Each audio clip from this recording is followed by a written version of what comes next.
Nostalgia is a powerful sensation which drives a lot of our game collecting habits. It transports us to a more innocent time during our lives, to a time where things were simpler and sometimes just plain old better, or to a time where we were struggling, to a time where gaming was our only saviour and it allowed us to escape our mundane or terrible lives. And in today's video, I want to go through the games that I hold near and dear to my heart, the games that I'm so nostalgic for, the games that I look back on and I think, man, those were good times, or man, those were terrible times, and those games that almost shaped me into the person that you see right in front of you on this camera today. But first, I want to hear from you guys. What are those games that you look back on with fond or not so fond memories? Those games that you think, wow, what a time, or man, that game really helped me through a difficult time in my life.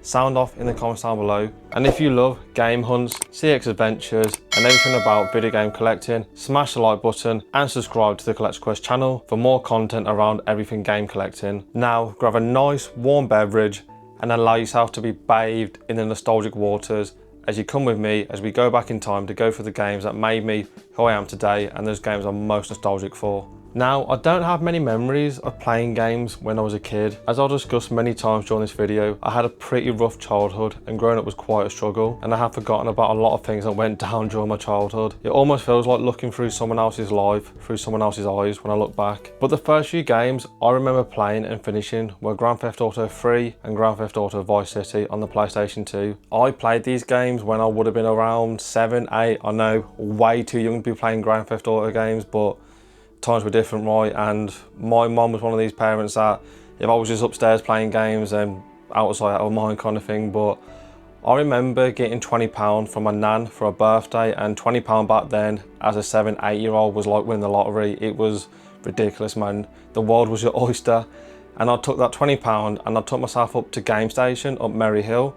And back then, Game Station allowed you to buy 4 games for £20, 4 for 20. And it was like a kid in a candy shop, literally, right? I was a kid and my eyes were just going everywhere and I was like, I want that, I want that, I want that. Like 4 games as a 7, 8 year old was immense, right? It was crazy. So I picked up Grand Theft Auto 3, Grand Theft Auto Vice City, and I think a couple of Crash Bandicoot games or maybe a Rayman game, I can't remember. But man, playing Grand Theft Auto 3 on the PlayStation 2 was mind-boggling, man. I'd never seen or played a game so big, so vast and so limitless. These games really blew my tiny mind back then. I'd never played games where you had a massive world at your fingertips. You could go anywhere, do anything, be anything. I just loved being in this world and just causing so much carnage. I didn't even care about the missions. I didn't even care about the story. I just loved racking up tons of stars on the wanted system and just seeing how long I could survive for. It didn't even matter about the story or the characters of Claude, Tommy. It didn't matter. I just loved driving around and just causing absolute havoc and just being a part of this world and going on the trains, just living the world in Liberty City or Vice City. It was so crazy at that time. Like I said, I'd been used to playing Crash Bandicoot, Rayman, just platformer, simple games, and this game was like a sandbox, man. It was so crazy to be playing that as a 7, 8 year old. And of course, these games had awesome soundtracks with licensed music. And while I don't think they've aged the best, I recently played GTA 3 through the Definitive Edition on the PlayStation 5 earlier this year. And the driving and the shooting feels very antiquated. I look back at these games with so much love, man. For me, this is where gaming went from being something that you kind of dabbled into where you just become fully absorbed in the whole experience. And like I said, the first game where I felt truly part of the world, it almost felt alive. And I'd then go on to play Grand Theft Auto San Andreas, which in my opinion is still the best GTA game of all time, hands down. Easily a 10 out of 10 game for me. But it all started with GTA 3 and Grand Theft Auto Vice City, man. What a time. And speaking about where it all started, the Call of Duty games hold such a special place in my heart, with Call of Duty 4 being the first game I ever played online. I didn't have any sort of internet connection until around 11, 12. I was only ever used to using the internet at school, maybe at friends' house, but most of my friends were also poor and had no internet. So when I first got internet, I would have been in year 6 at school, maybe year 7, and man, it was like caveman with fire. I was like, what is this demon magic, man? What is this voodoo magic? Being able to speak to my friends online, being able to message people, poke people on Facebook, send pictures on MSN. It was crazy, man. And I remember I had my PlayStation 3 set up in the conservatory because that's the only place we had the Ethernet cable. And then I was speaking to my friends using the iToy camera.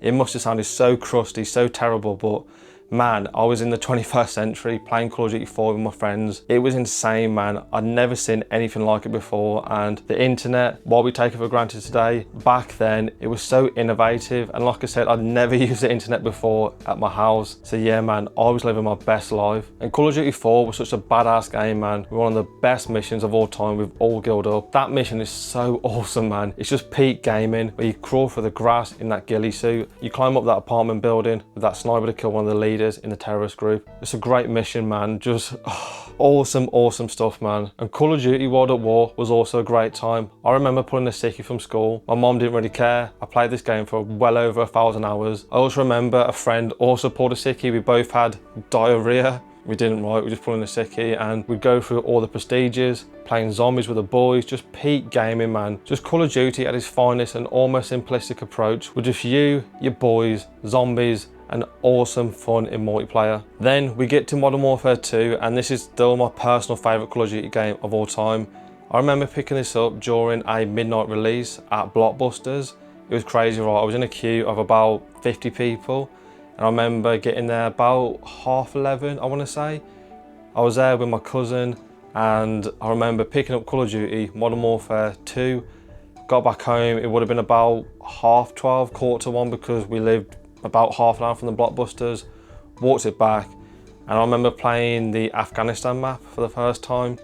I was like, man, I'm gonna lose so much of my time and my life in this game, but it was just so fantastic. Like Call of Duty Modern Warfare 2, looking back now, as a multiplayer game, it was completely broken. Just the dual akimbo shotguns, the quick scoping, like everything was busted, but because everything was so broken and nothing was balanced, it just meant that you could just have any sort of build, you know, the noob tubers, the riot shields, the marathon builds, the throwing knives, the akimbo guns, just nothing made sense and everything was just busted. The spawns were terrible, like everything about that game from a design point of view was horrendous, but man, it was so much fun. And even playing for the spec op missions with friends in local co-op was again a great time, just a great time to be gaming, man. I think those 4 to 5 years of playing Call of Duty was so good, man. Black Ops was even awesome. I didn't play it at launch as we couldn't afford the internet, so we had to get rid of it after a few years, but me and my mates were right scumbags. So I think one of my friends got a wireless adapter for his Xbox 360, and we found a unsecure Wi-Fi network in the local neighborhood. I remember it being called TP-Link, and we lived on like a cul-de-sac with a green around us. So I was here, my friend was like there, and then I think a house in between had an unsecure internet access that you could just connect to without any password. So he got a wireless adapter for his Xbox 360, connected to that Wi-Fi network, and then was back to playing online. Then I had to wait until my birthday, but I think my birthday fell on a Sunday, and I think my mom didn't get paid her benefits until the Tuesday, so I had to wait quite a few days to get Black Ops and the wireless adapter for my 360. I then had to move my Xbox 360 from my bedroom to my sister's bedroom because that was at the front of the house. There was a window there, so I could get a decent signal to the unsecure Wi-Fi network. So proper scummy, right? But I still look back with so many fond memories, man, of playing Black Ops with the boys, even though my ping was terrible, even though it felt like I was playing in some different country with terrible ping. I was bouncing left, right, and center. You know that screen on Call of Duty where you see the Ethernet cable being ejected from the slot? I was seeing that a lot on Call of Duty Black Ops, but just a great time, man, and so much fun. And I don't think Call of Duty has ever recaptured that magic of the early PS3 and the 360 era. Those lobbies were brutal, man. It turned boys into men and we were proper trolls, but man, what a time. And from one gaming franchise that isn't the same to one that is pretty much dead, Guitar Hero, man. Guitar Hero. There was a time in my life between 2007 and 2010 where I played nothing but Call of Duty and Guitar Hero. I grinded the hell out of Guitar Hero. So much so that it's actually the reason why I love punk and heavy metal today. So many songs, so many great genres were introduced to me playing through Guitar Hero. I remember picking up my Guitar Hero 3 bundle for £50 from, again, my local Blockbusters. It was on a Friday, and on a Friday every week I used to go and stay at my uncle's, and I remember picking it up. I think I had to walk back because I didn't have enough money for the bus fare, so went to Blockbusters. I remember I had the handle on the box, and I remember carrying it back to my uncle's house, about 25-30 minute walk, And then on that Friday, we played nothing but Guitar Hero. We was eating Doritos, fish and chips from the local fish and chip shop, sweets, and we got all the way to Fire in the Flames by Dragon Force on easy mode, and we just couldn't get past that song, man. It was so hard, so brutal, but so amazing, man. After quite a few months of playing it, I actually got pretty good. I could play through a lot of the songs on hard or even expert mode. Apart from Through the Fire and Flames, that song absolutely ruined me, and I could only play through it on medium. I played Guitar Hero for so much time where if I closed my eyes, I could see the chords coming down the screen. Almost a Tetris effect where when you close your eyes, you can see the blocks coming down, and I used to look at the wall, and I used to see the chords coming down. It was just ingrained in my brain, man. I lived for Guitar Hero, it was amazing. And then from Guitar Hero, we went to World Tour, and then for one of my Christmases, probably my favourite Christmas memory of all time, I actually got the Rock Band bundle. It came with the drums, an extra guitar, the microphone, and everyone came around my house, my uncles, my cousins, and we just played Rock Band as a band. It was crazy, man. Like I said, I don't have too many fond memories of my childhood, but that is one of the best memories of all time for me. Playing as a band, singing through some great songs on Rock Band was amazing, man. And we got so many great Guitar Hero and Rock Band games. What a time to be alive, man. Just gaming, using peripherals. It's never been the same, man. And I know Guitar Hero tried to come back with Guitar Hero Live, but it was terrible, man. It's just never really captured the same magic that made Guitar Hero so fantastic. And while it definitely felt like lightning in a bottle, what a time, man. Absolutely loved it. And it's truly made me a big fan of metal, punk, and without those games, I'd probably not be into Green Day, Blink-182, Offspring, Metallica. Just what a time to be alive, man. And another type of game we don't see all that often today is local couch co-op, and I have a couple of games that I have such fond memories of, those being Resident Evil 5 and Left 4 Dead. Man, playing these games with friends was so freaking awesome and so amazing. Starting off with Resident Evil 5, I love that game. I know some Resi fans hate it, they think it's an absolute abysmal abomination, they can't stand it, but as someone who started with Resident Evil 4 on the Wii, it just made sense to go to Resident Evil 5, and for me, I have such fond memories of playing through Resident Evil 5. And a large part of why I love it so much is because I played through it so many times with so many friends and my uncles. It was an awesome game, man, and there's something just so magical about playing games with friends in the same room, on the same couch. Just having snacks and drinks and just sharing from the same bottle, like now sounds quite gross, but then I didn't care. We, drinking Pepsi out the 2-litre bottles, it was crazy, man. And just Resident Evil 5 was built to be a co-op game, and it just felt so right playing it next to someone, being scared, communicating, going back and forth about what you need to do, oh, give me a green herb, oh, get over that window, make sure you barricade it. It just felt so alive and so right to play it in the same room with friends, man. Such a good game. I can't recommend it highly enough as a couch co-op game. I've played it so many times with school friends who I haven't spoken to for 15 years. Every Friday, I used to stay at his house. We'd go to the local leisure centre, go to Bondi where you swim with loud music, playing Base Hunter. Man, what a great time. Then we go back to his place, play for Resident Evil 5. It was unreal, man. Even playing it through as a single player game, I kind of get why people don't love it so much, but I just love the wacky, over-the-top nature. Chris Redfield punching the hell out of that boulder. Does it make sense? No. Was it fun? Hell yeah, man. Great time. Love Resident Evil 5 so much. And in a similar vein, Left 4 Dead and Left 4 Dead 2 was also a great time playing with friends. We played through the campaign so many times in my local area because, like I said, we didn't have internet. So I think as Left 4 Dead 2 came out, I think that was a time when we didn't have internet. Again, I can't really remember when we did or didn't have internet, but my friends live literally 2 houses down from me. My childhood friends anyway, never spoken to them since, but we'd go around each other's houses and play through all the campaigns of Left 4 Dead. Pack of sweets there, Doritos, a 2-litre bottle of Pepsi, drinking from the same bottle. Disgusting, right? But that's what we did. And Left 4 Dead was so much fun, man. We played for the opening level so many times when you're stuck on top of that hotel and you work your way through the mall. That memory just lives rent-free in my head. I think for me, playing couch co-op games with, at the time, your best friends was such an innocent time and such an innocent memory, because now we're all online.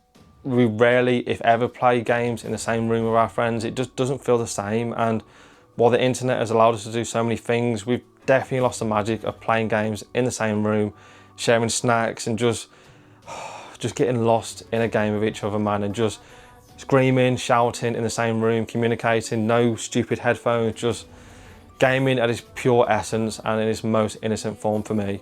Right, back to single player games, and these games were so special to me. They really helped me through a difficult time, and they allow me to make sense of everything going on around me, and those are the Elder Scrolls games in Oblivion and Skyrim. These games were the first time I ever got to truly experience an RPG where I was that person. Like I mentioned, growing up was rough, man. My mom, my uncles were massive drug users. I've seen so many things growing up which when I look back on, I can't actually believe they happened. People using weed, smack, speed, you name it, I've seen it, and it really did mess my head up for quite a while. At about 12, I got Oblivion. I think I borrowed it off an uncle's friend, and like I said, there was a lot of craziness going on around me, and as a young 12, 13-year-old lad who's going through a lot themselves with puberty, having Oblivion to just literally transport myself into that game. I was that Argonian, I was the thief, I was going into the Imperial City, just nicking everyone's things in their house, just being an absolute degenerate, just being a scumbag. But I was that person, right? I wasn't this 12, 13-year-old kid who was just watching their family get smacked up on drugs. I was in the game, and I think without that game, things might have gone very different. I think without that game, I might have done different things. I might have got involved with the drugs, who knows, right? But that game was a portal out of this world into a brand new world. I'd play it for 12, 13 hours at a time. It saved me in a lot of ways, and I don't know what would have happened without it. It had so much depth, so much to do. I did all the guild quests, listening to the faint humming sounds of the Nine Roofs, fighting my way up for the ranks in the arena in the Imperial City. Just so many memories with that game, and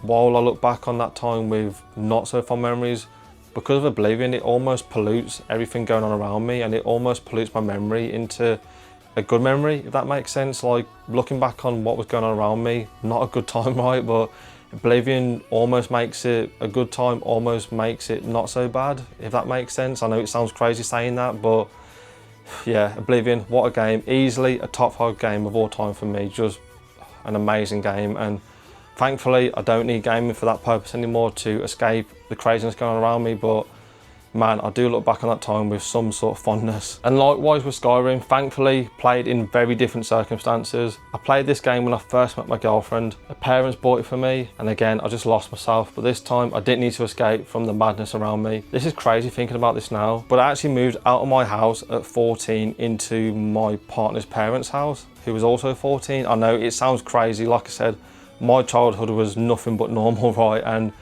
I remember playing Skyrim on some old garden chair they had, and I played it for so long it actually imprinted the carpet. You can still see the marks on the carpet where the garden room chair is just imprinted on that carpet. I sat there for, again, 5, 6, 7, 8 hours. I think they just let me do it because they knew it brought me joy. And just such a special set of games, man. Games that really defined my teenage years, and for different reasons really encapsulated key parts of my life. So from one part of my crazy life where it felt like a scene out of Trainspotting, to another part of my life which is a lot happier, a lot better. When me and my partner first started dating in the early 2010s, it would have been 2011, 2012. One of my favourite memories from those days was playing through Mario Kart Wii on her tiny 15-inch HD TV. This is back in the day where HD TVs were so expensive. Just to get like a decent sized TV, you were talking nearly £1,000. You know, you couldn't go into Currys like you can today and pick up a 4K TV for £200 back then.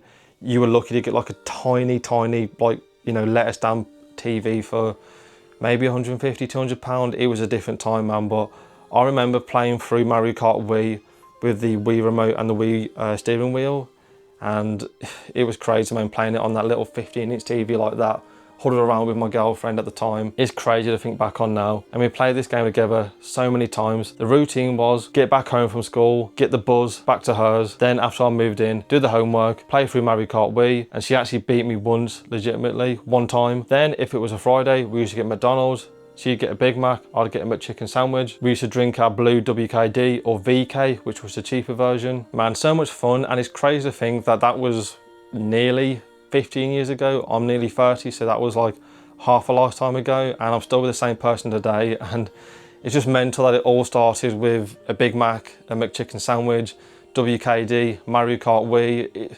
Humble beginnings, right? It's just mental, man, to think back that your life can be in one place, and then just by meeting someone else, your life can go on a completely different trajectory. Just, yeah, it's the butterfly effect, isn't it? Just takes that one moment, just that one person to completely change your life, man. And like I said, it's crazy to think that at 14, she somehow managed to persuade her parents to let me live with her. Crazy, right? But it saved my life. It got me out of a dysfunctional family, which was nothing but a family. And I'll never be able to repay her for what she's done back then. But it all started with a steering wheel, a Wii remote, and Mario Kart Wii. It was a big part of my life. And it's crazy to think that it all started with Mario Kart Wii, man. What an amazing time. The next game I want to go through, and a game that massively shaped my life. Again, at the time, it was a negative, but now I look back on with very fond memories, is A Witcher 3 Wild Hunt. This game came out on May the 18th, 2015. I remember the date, it was crazy, right? I think it was a Tuesday, I want to say.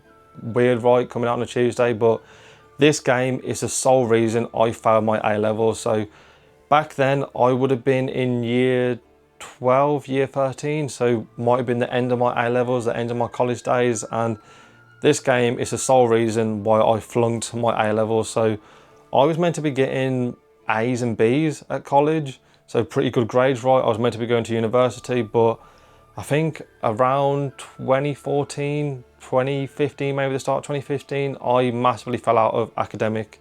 I massively fell out of love with my A-levels, which were geography, English lit and chemistry, and I actually got into computing. So to be fair, I wasn't too fussed about failing my A-levels, but a large part of why I failed my A-levels was definitely this game. Every time I played it, I kept telling myself, just one more quest, just one more monster hunt, just one more game of Gwen. I need to get back to revision. I need to get back to learning about plate tectonics. I need to get back to my chemistry revision. But man, 3, 4, 5, 6 hours would fly by and another day was gone in terms of revising. I was living out my best life as Geralt of Rivia. It was so much fun to play. I kept telling myself, come on, get back to revising, but this game just kept me drawn in, man. I've actually played this game through 3 times. So I played it through when it first came out on PC. I then played it through again when the Hearts of Stone DLC came out. And then I played it through probably 2018.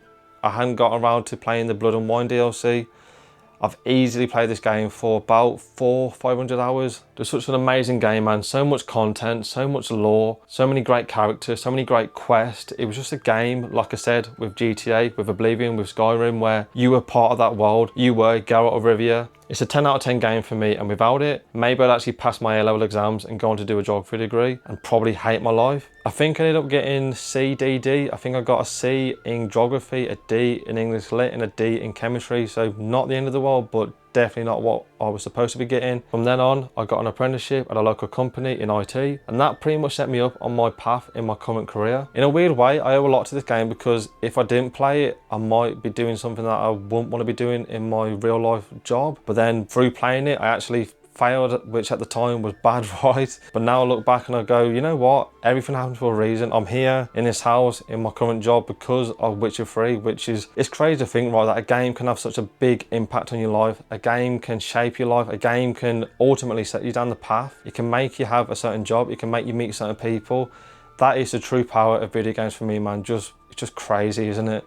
And while 2015 was a great year for me personally, despite failing my A-levels, the same can definitely not be said about 2020. It is probably the worst year of all time for a lot of people. We all know what happened, right? Nothing else needs to be said. But I think from a gaming perspective, we were eating good, man. We were living our best lives. I think for a lot of gamers, it was like happy days, man. We can stay indoors, we can play through our massive backlog, and in 2020 we got some absolute bangers released, man. The first game I played during the first lockdown was the Final Fantasy VII Remake, which came out on April the 10th, so it would have been at the start of the first lockdown here in the UK. I love this game so much, man. One of the best remakes of all time. It completely reimagined Final Fantasy VII, which is an absolute classic. The combat, the music, the story, the overall production value, just unreal, man. Just a great game. So well made and so well designed, just everything from top to bottom, just unreal, man. I wasn't even too bothered that I couldn't go outside. I was more than taken care of with Final Fantasy VII Remake. The next game which came out, which probably wasn't the best game to be playing as it was pretty dark and depressing, Last of Us Part 2. This game came out in June, I want to say, and I know a lot has been said about the leaks, the story, what happens, right? I'm not going to go into that. I quite enjoy Last of Us Part 2. I definitely prefer Last of Us Part 1, but I think for me, I massively applaud Naughty Dog for having the balls to go to some pretty dark places for the story. I love the over-the-top violence, the brutality of it all. It's a very different game to Final Fantasy VII Remake, but it's still a great one. And while I still prefer the first one, I massively appreciate what the second one did. The tone, the setting, the atmosphere, just everything that it stood for, man. And the final game that I played during that crazy year, 2020, this game came out earlier. I think it would have came out in March, but I didn't get around to it until November, December, because I had a lot on my plate. And the final game is Persona 5 Royal, and man, what a game. I remember playing this during the second lockdown, which would have been in December, November maybe. And this game was unreal. I was on my Christmas break at the time and I lost so many hours to this game, man. I've sang the praises of this game to death. Again, another 10 out of 10 game for me. This is a masterpiece. That December during my Christmas break, I sunk 120 hours into this bad boy. I loved every second of it. It is still my favorite game of all time, hands down. I just love that game so much. It was the first game that I thought video games are art. Video games are more than just video games. The menus, the logos, colors, the character animation, the design, just everything was just popping off the screen, man. The music, just... such a good game, man. And while 2020 is probably still the worst year of my life in terms of what was going on around me, it's just going to go down in history, right? I still look back at that time with some weird fondness, if that makes sense. I know it's strange to think because there was a lot of craziness going on around everyone, but I think from a video game perspective, those 3 games did massively help me get through that time. And I think a lot of us did turn to video games to help us get through the struggles during 2020. But yeah, man, I didn't care that I couldn't go outside. And I still look back at that time with some fondness, man, due to the amazing games I got to play for that year, which made it somewhat bearable. And the final game I want to go through, man, what a game this is.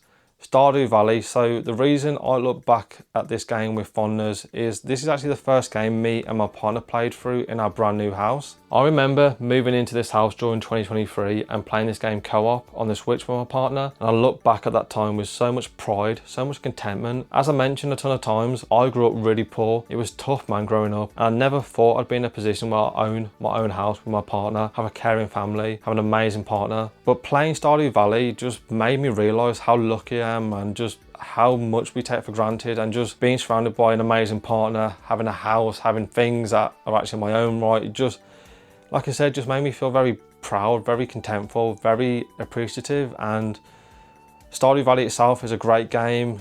It's an awesome game, right? The music, the atmosphere, the way that you're able to build up your farm. Even if the game was terrible, I would still love it so much because this game holds such a special place in my heart. It holds such a lot of memories in this game. But saying all that, Stardew Valley is a fantastic game. It's one of the most relaxing games I've ever played, where the stakes are so low. Just me, my partner, planting crops, looking after our animals, chatting with the residents of the town. I'm currently trying to get to know Hayley. If you know, you know, things are slow, but who knows what the future holds for me and Hayley. And the soundtrack is beautiful, man. So relaxing, such a special game. So much so that the last few weeks, me and my partner have been carrying on with our playthrough. I'm juggling that with Illusion of Time on the Super Nintendo.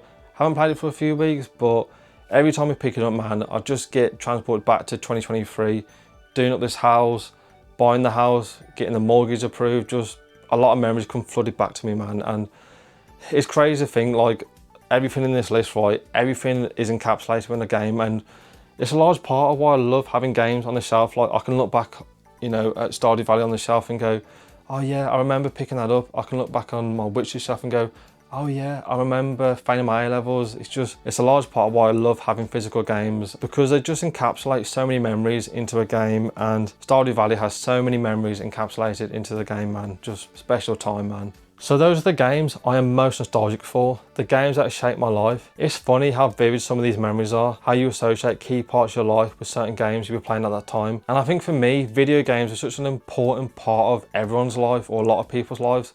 They're such a powerful medium. They allow you to get through tough parts of your life, and doing this video for me was such a cathartic experience. And going back through the 29 years of my life and looking back at the games I was playing at that time, just wow, man, what a journey. And like I said, having these games physically in my collection, I can look back on these anytime I want and relive these memories. Some of them good, a lot bad, but still memories, and still make me the person I am today. But now I want to hear from you guys. What are those games that have shaped your life for better or for worse? Those games you look back on with such fondness, those games that are most nostalgic to you. Sound off in the comments down below. And while you're down there in the comments, if you haven't done so already, smash the like button and subscribe to the Collector's Quest channel for more game hunts, CX adventures, and everything about video game collecting. And as always, good luck on your game hunting, collecting adventures. Take it easy, YouTube, and I'll catch you in the next one.